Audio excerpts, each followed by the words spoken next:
Well, hello again, Love in Action class. It's wonderful to see you today. We are in a different location. As you can tell, this is not my backyard. I thought that we'd do a little Christmas shopping together. So we're at Easton in Columbus, and thought we'd celebrate a little bit of the third Sunday of Advent with you here at the big Christmas tree behind me, and the festive holidays is going on. So it's not a terribly crowded place.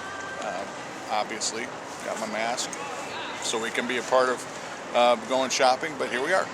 So we're going to be launching into the book of Mark, continuing in chapter 11, but a few remarks before we get into Mark. So as we begin, again, to remember all the prayer requests that we have. There are more families in the church that are experiencing COVID. There's a lot going on with that. I do want to make a short comment on this, and it's just, you're used to me, my house, hearing my opinions on things, but we're happy there's a vaccine, we're happy what's going on here, but let's not get too carried away with all the things that are going on, especially in the medical field. One of the words that keep coming to my mind as we're waiting for the vaccine and that, part of what's going on in this country is that we're building our own Tower of Babel again, especially in the world, and all the things that are going on in the world. We have become very reliant on the works of mankind and not turning to the Lord. And if you look around our culture and our society, and I'm not saying this about the church, I'm talking about what's going on everywhere else, they're very fearful. The world is extremely fearful, and because of all the health issues that are happening, people are turning to medicine, turning to experts, turning to politicians, all the people we're seeing people turning to. And we need to be turning to the Lord. Let's not forget that. Let's be the people of prayer, because that's who we're called to be. So please remember all the prayer requests as we move forward today. And I won't mention them, but again, Karen sends those out. And let's talk to each other still, continue to, and try to stay in as much contact as we can. It's for some of us, we're unable to get out. I've been able to get out. I've had some really good experiences, especially this past week. If you follow, if you've seen this, you probably picked this up off of Facebook, but I posted on Facebook about picking up food for the food pantry from Save-A-Lot.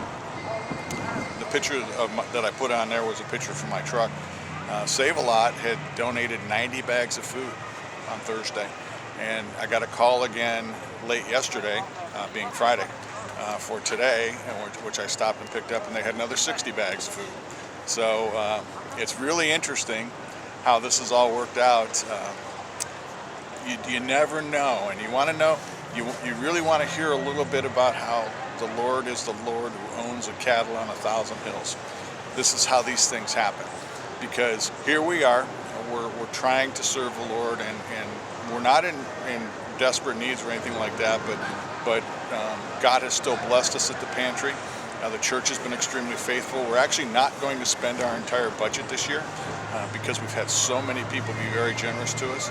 But the reason why Save-A-Lot is helping us so much right now, I buy from them.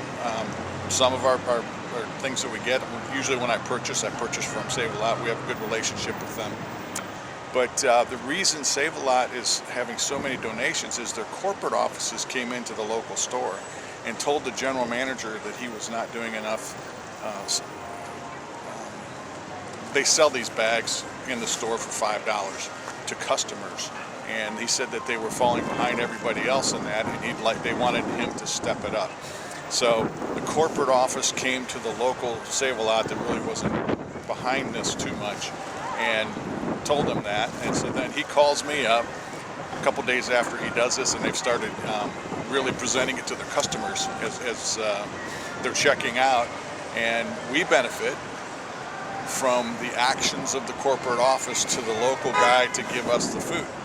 And so I wind up with 150 extra bags of food. So be faithful and trust in the Lord. He delivers. He is the one who provides all things for his work. And I think we're doing some great work at Maiden Lane. We're reaching out.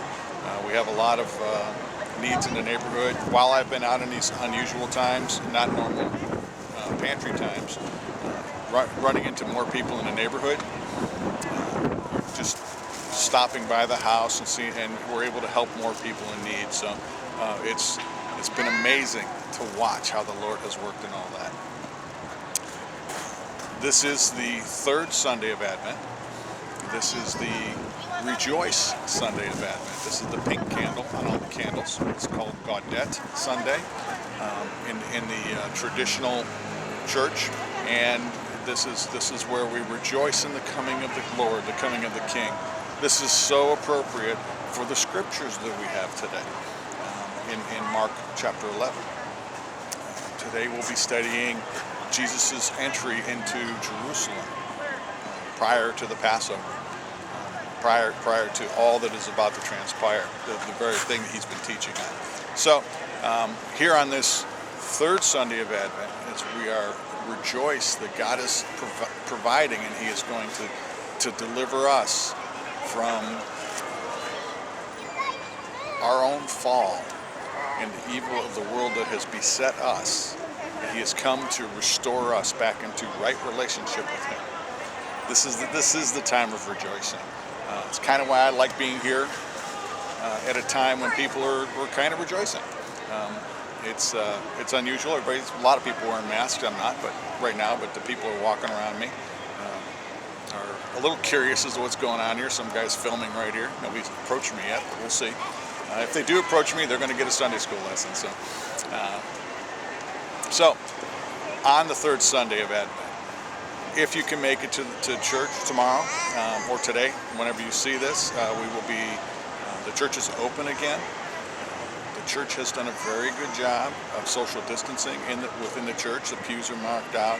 If you've not been to Maiden Lane during this time, and I think you can trust that all of the steps have been taken to keep everybody safe, as far as what people can do. But also, truthfully, we need to come together.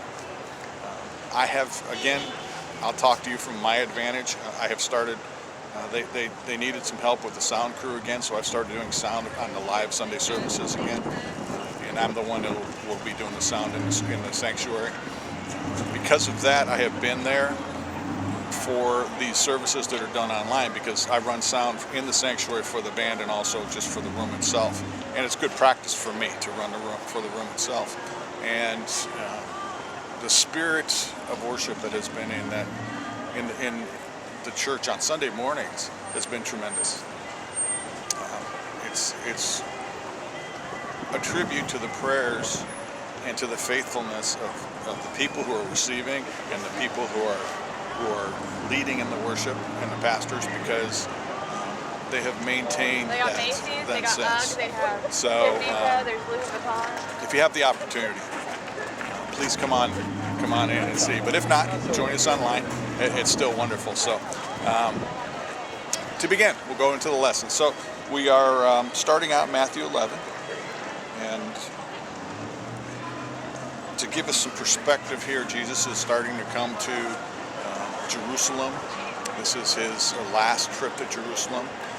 This is the first time that Mark is talking about a trip to Jerusalem, and the reasoning as part of that is Mark is not trying to tell a chronological story throughout his entire gospel so much as he's trying to present the ministry of Jesus and what he's doing. So even though this is the first time Jesus is seen coming into Jerusalem in the Gospel of Mark, other Gospels, in particular John, has 4 or 5 different times that Jesus came to Jerusalem prior to this final time. So as a good, devout, practicing Jewish man, Jesus came as a man, so he would have been observant of the law. The law would call for him to attend the annual, at least once a year, go to Jerusalem on pilgrimage. So at this point, Jesus has been to Jerusalem at least 32 times. probably. And probably more because there are 3 festivals of the year that say you should go to Jerusalem. So given all that has transpired there, as you read this, understand that this is not the first time Jesus has approached Jerusalem. So Sarah has been shopping. She just stopped by, and she's going to continue on, and I will continue on. One moment, please. Jesus has been in this area a number of times. It opens up talking about, as they approach, in verse 1, as they approached Jerusalem at Bethphage and Bethany near the Mount of Olives, he sent 2 of his disciples and said to them, "Go into the village opposite you, and immediately as you enter it, you will find a colt tied there, on which no one has yet ever sat. Untie it and bring it here. If anyone says to you, 'Why are you doing this?' you say, 'The Lord has need of it,' and immediately he will send it back here." And they went away and found a colt tied at the door outside in the street, and they untied it. And some bystanders were saying to them, "What are you doing untying the colt?" And they spoke to them just as Jesus had told them, and they gave them permission. Stop right there. So, where is he at right now? He's in a town called Bethphage, which is right next to Bethany. Bethphage, we know about where that was at and how far away from Jerusalem it was, because Bethphage was considered to be within the walking distance on a Sabbath day that did not constitute walking a mile too far. So you were allowed to walk a mile, and after that it was considered work, according to the Pharisaic tradition. So we know how far Bethphage was, and Bethany was just outside of that. So Jesus was about a mile outside of Jerusalem. It kind of helps you with a little bit of how close things are in the Holy Land. So because of where they're at and waiting, the other things that you will know about Bethany in particular is Bethany is where Mary and Martha and Lazarus live. So that story has been told elsewhere in the Gospels. And so you begin to see that how all this is closer and more personal and more familiar than sometimes it becomes as you're reading a story and you're looking at it in chunks. These people knew each other, they knew of each other, and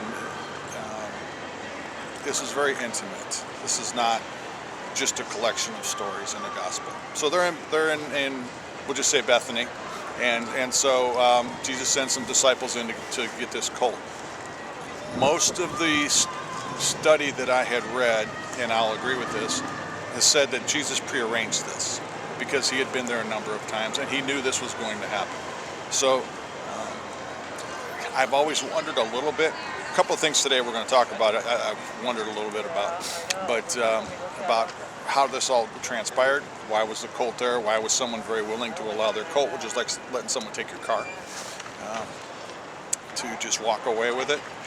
And it's most likely that Jesus had made this arrangement because he knew he was going to be coming into Jerusalem by this path at this time. And so he was prepared. So he sent some disciples in to get the colt, and we'll pick it up again. So they brought this is verse 7, they brought the colt to Jesus and put their coats on it, and he sat on it. And many spread their coats in the road, and others spread leafy branches when they had cut from the fields. And those who went in front and those who had followed were shouting, "Hosanna! Blessed is he who comes in the name of the Lord. Blessed is the coming kingdom of our father David. Hosanna in the highest." So this is called the triumphal entry. The juxtaposition of a couple things here are pretty important. This method of someone coming into the city of Jerusalem itself is not the first time this has happened. I will tell you historically that there was the Maccabean War, which is about 160 years prior to this. Judas of Maccabee had defeated the Romans at this point, or at that point, let's see, it was Romans. Well, it was Rome, but he had defeated a conquering army and had taken this part of Israel back, and in rebellion. And so he came into Jerusalem to this very scene. where they were throwing branches down, they were throwing their coats down. The idea was that this person who was coming in was so elevated as a conqueror that they were not even to profane themselves by touching the very ground that everybody else touched and walked upon. So that's what led to that was happening. And also, blessed is he who comes in the name of the Lord, was said to Judas of Maccabee also. Now, they weren't saying that because he was the Messiah, but this is who they were looking for as a Messiah. They were looking for this conquering king. And so that's why as Jesus was coming in, remember that people were, not the disciples who were being told what was really going to happen, but the people who were seeing the miracles and were seeing all the great things that were happening, were seeing this as an opportunity for the coming of the Messiah and the deliverance from Rome. And so everybody would then be able to be free of this tyranny. And thank you. Happy holidays. Happy holidays. Merry Christmas to you, sir. And so they were, lost my track here. So they were looking for this conquering king. And because of that, they laid down the palm branches and the coats. And this was not necessarily for the true Messiah as prophesied in Scripture. This was for the conquering king Messiah. Now when Judas Maccabee came in, he came in on a horse, because that's what a general rode. That's what a warrior rode. And that's how they would come into town. Jesus came in on a donkey. Now you hear donkey and we think of the donkey as an animal of dishonor. But that's not what a donkey is in the Holy Land. A donkey is an animal of honor and an animal of peace, because that's what a donkey was used for. And it was a common way of transport peacefully. And so here comes Jesus in, not as the conquering warrior, but as the Prince of Peace. And so that's how he was coming into Jerusalem itself. It sounds symbolic, but Jesus was so full of integrity, and integrity meaning he was the same all the way through, that even when he did things like this, he did the thing that pointed to who he truly was. He wasn't being symbolic like we see today in our society, where people, it's called virtue signaling in our society, where people do things out of symbolism just to make a show of things. Jesus did this because that is who he truly is. And that is how he came in. So he came in as the Prince of Peace, but the people didn't catch on to that. The people were still looking for the conquering king. So let's pick this up again. Jesus entered Jerusalem and came into the temple. And after looking around at everything, he left for Bethany with the 12, since it was already late. So they go into the temple. Now the temple is at the top of the hill. It takes a little while to get there, a little while to come back down again. You get to the gate of the city, and then you had a little more than a mile walk to get back out to Bethany. So that's the day that he entered in. That's what happened. So it's almost like he made his arrival. He made his presence known, this time on this trip for this feast, the feast being Passover, and the holy days leading up to Passover. He came as the Prince of Peace, riding on the donkey. At verse 12, on the next day when they had left Bethany, he became hungry. Seeing at a distance a fig tree in leaf, he went to see if perhaps he would find anything on it. And when he came to it, he found nothing but leaves, for it was not the season for figs. He said to it, "May no one ever eat fruit from you again." And his disciples were listening. Why is that there? This is an interesting and curious thing to study on and to look at, and to look at how the scholars were viewing this particular incident, because they don't know what to make of this. They say it's the only miracle that Jesus did or performed that was destructive. Okay, that's one thing. But let's remember who Jesus is, and all things belong to him. And having a tree that he says no one will eat the fruit of you again, that's certainly his prerogative. What was unusual? It was not the season for figs. It wasn't, but it was close. One thing about a fig tree is when a fig tree is found to be in full leaf, that is when it has figs. So here we have a fig tree that is presenting itself, and I know a fig tree doesn't have the ability to decide for itself, but it's presenting itself and showing itself and being showy that it's ready to give fruit, that it has fruit by being in full leaf. And it says that earlier, it was in full leaf. So Jesus comes up to this expecting it to have figs. It does not. And then he curses it. And then it stops right there. But we'll come back to that. So then they came into Jerusalem, and he entered the temple and began to drive out those who were buying and selling in the temple, and overturned the tables of the money changers and the seats of those who were selling doves. And he would not permit anyone to carry merchandise through the temple. So he comes in.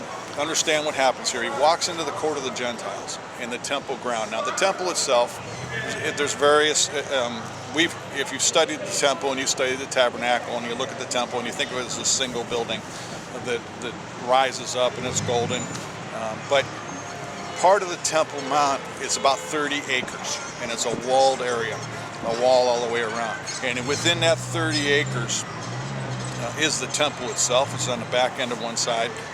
But it's also this area called the Court of the Gentiles. Anybody can go in there. There is no restriction to go into further into the temple. You had to be a Jew, and then to go even further, you had to be a priest, and then to go even to the very center of the temple, the Holy of Holies, you had to be the high priest on the upcoming festival, which is Passover, that's coming. Okay, so to give you an idea, he's entered into this 30-acre area, come through the gate. Now, one of the things that's going on out there in this area, right in front of the entrance of the temple, is where they did the sacrifices for people. And most of the Jews are supposed to come here and do sacrifices. And you're supposed to bring an unspotted sacrifice, a clean sacrifice, whatever type of sacrifice it is. But a lot of people didn't have that. At this point in Jerusalem, they weren't quite as agrarian as they had been previously.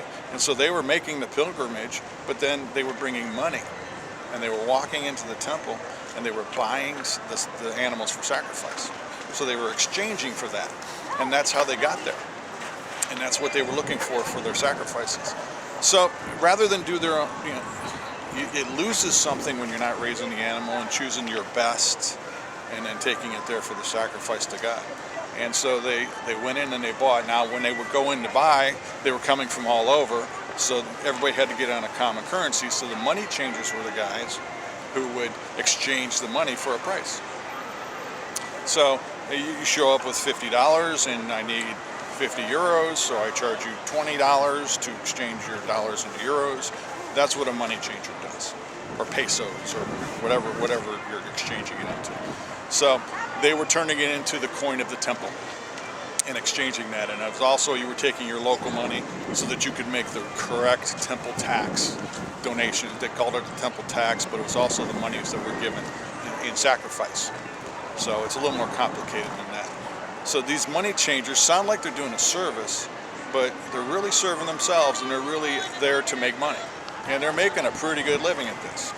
The other people that were making a pretty good living at this were the people that were selling the sacrifices themselves, and they were selling them at a premium.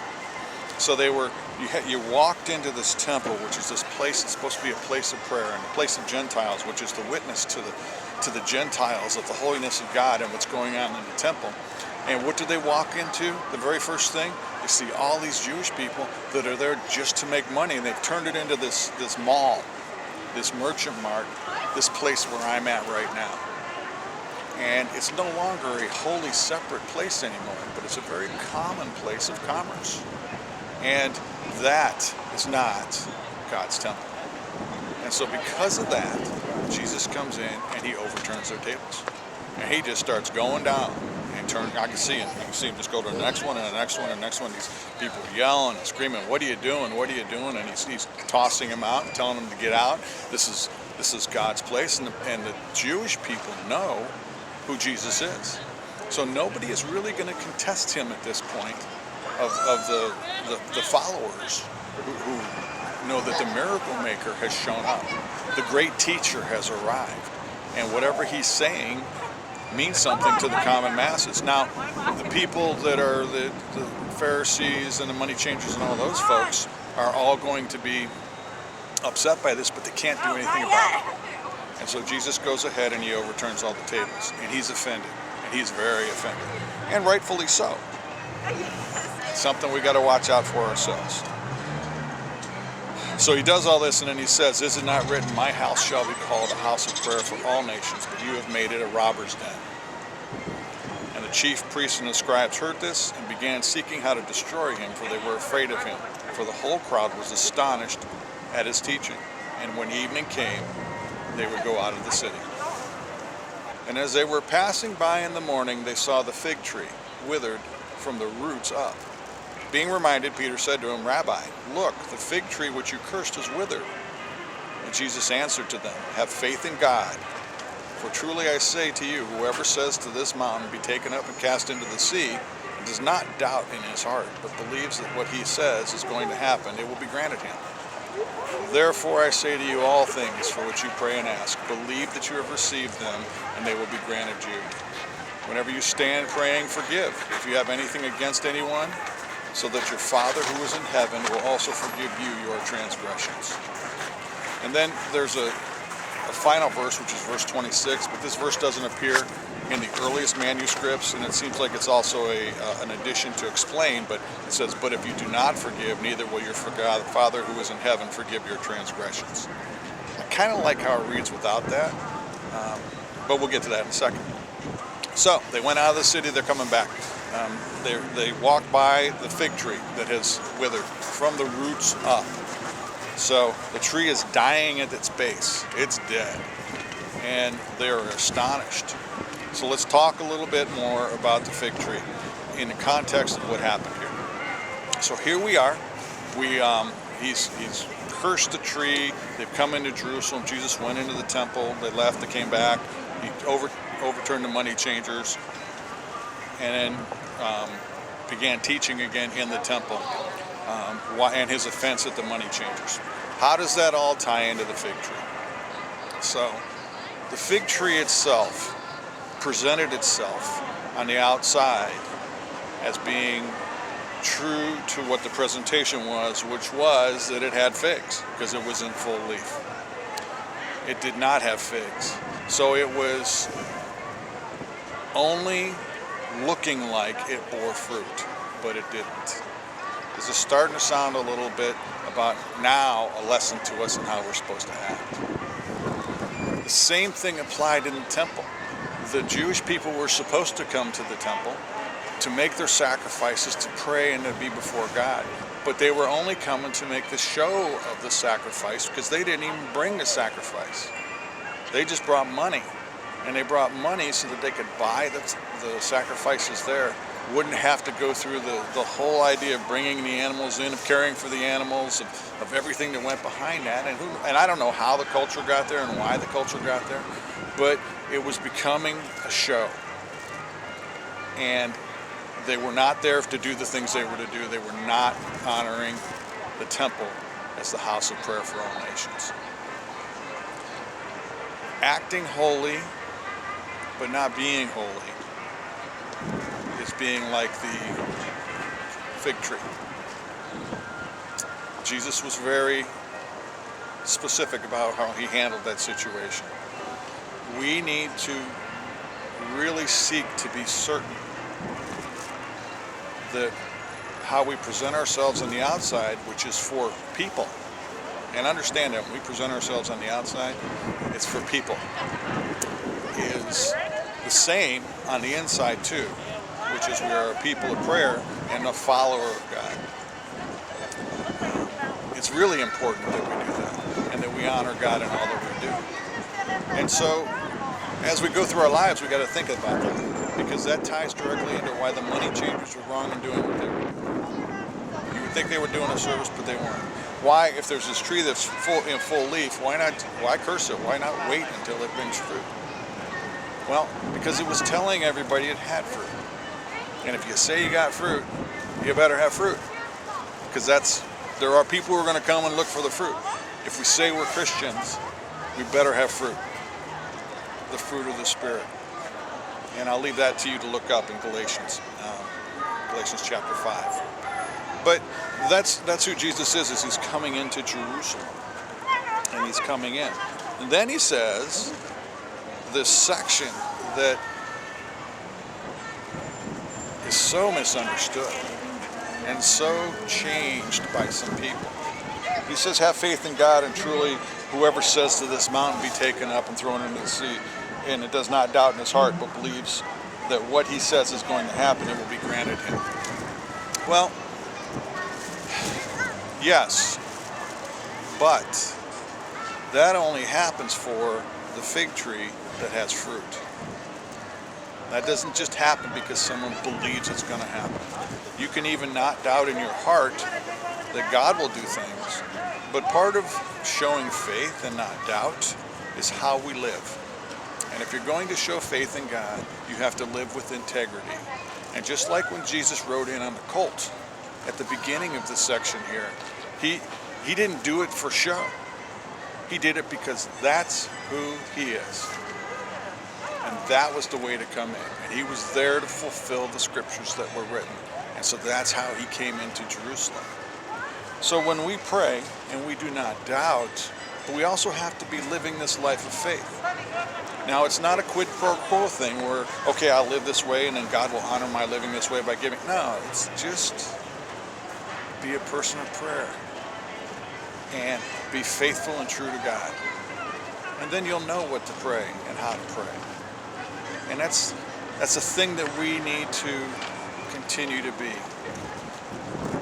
The church in America is not a church of prayer overall. It's a thing that we have set aside.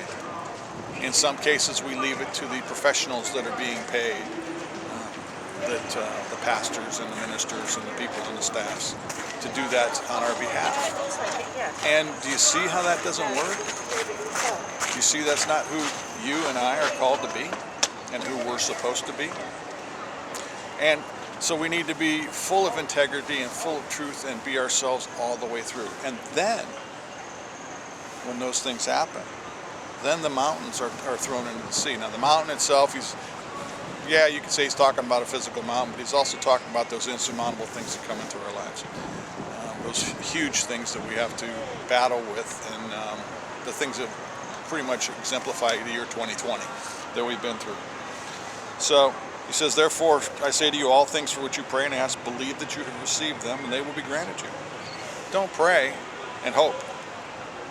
Pray knowing that God hears you, and he's hearing from you, and he honors the prayers of those that come to him.